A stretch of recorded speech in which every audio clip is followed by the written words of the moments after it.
So I was inspired to write this story for my two friends, Luke and David. I met them years ago. We were in the military together overseas. And this past year, they celebrated their 20th wedding anniversary.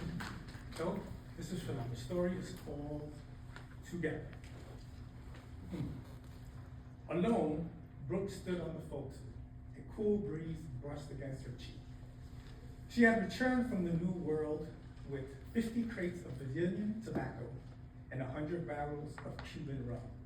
After months away, she was eager to see David. On her way home, she cut through the piazza. "Captain Brooke," said Father Antonio, "I must have a word with you." "Can't it wait?" she said. "Sorry, I don't know how to put this. David is dead."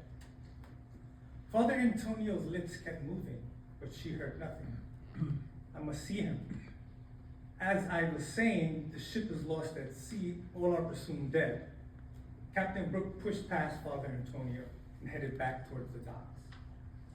"Where are you going?" "To search for David. He may still be alive." "Impossible, it's been weeks." Alone, she searched for 6 days.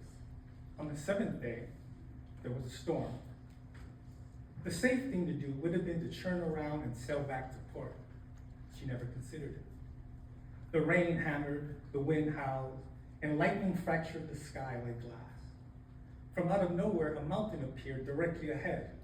It wasn't on any of the maps.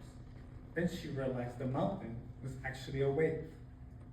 She rode the wave up to its crest, more than 100 feet high, before her ship fell back and toppled over. Captain Brooke found herself beneath a mile of water. The sound of her ship's hull snapping in two was like the sound of her bones breaking. She kicked off her boots and swam up. Out of breath, barely conscious, she broke through the surface and inhaled. Alone, fighting to stay afloat, she remembered the day they met. Captain Brooke threw open the door and knocked over a plant.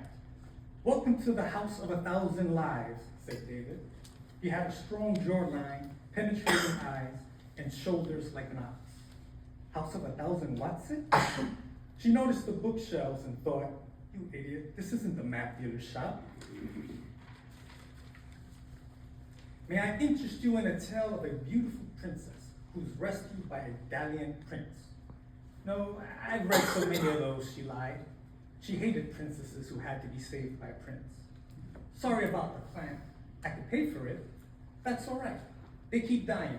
You've done it a favor by putting it out of its misery." She snorted and covered her mouth.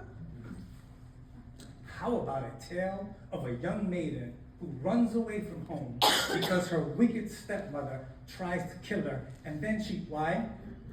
Excuse me? Why does she have to run away from home? Couldn't she kill the stepmother and stay?" David rubbed his chin. "Yes, I suppose." Captain Brooke turned and walked away. "Wait," said David. "Have dinner with me." "You want to have dinner?" "Yes, I do." Captain Brooke ran a hand through her long black hair and licked her lips. "I've never been asked to dinner. What do we do?" "Simple, we eat." "Oh, is that it?" "Well," David smiled. Captain Brooke awoke from her dream, which was really a memory. "Where am I?" she wondered, and recalled being tossed overboard. She couldn't feel her arms and legs, and every second she sank further into the sea.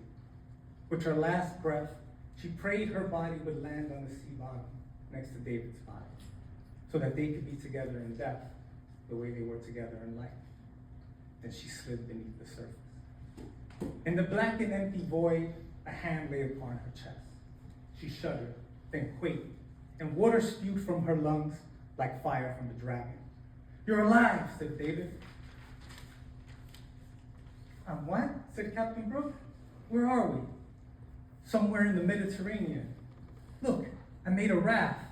I'm not sure how long it'll last, though." Captain Brooke hugged him. "It doesn't matter. At least we're together."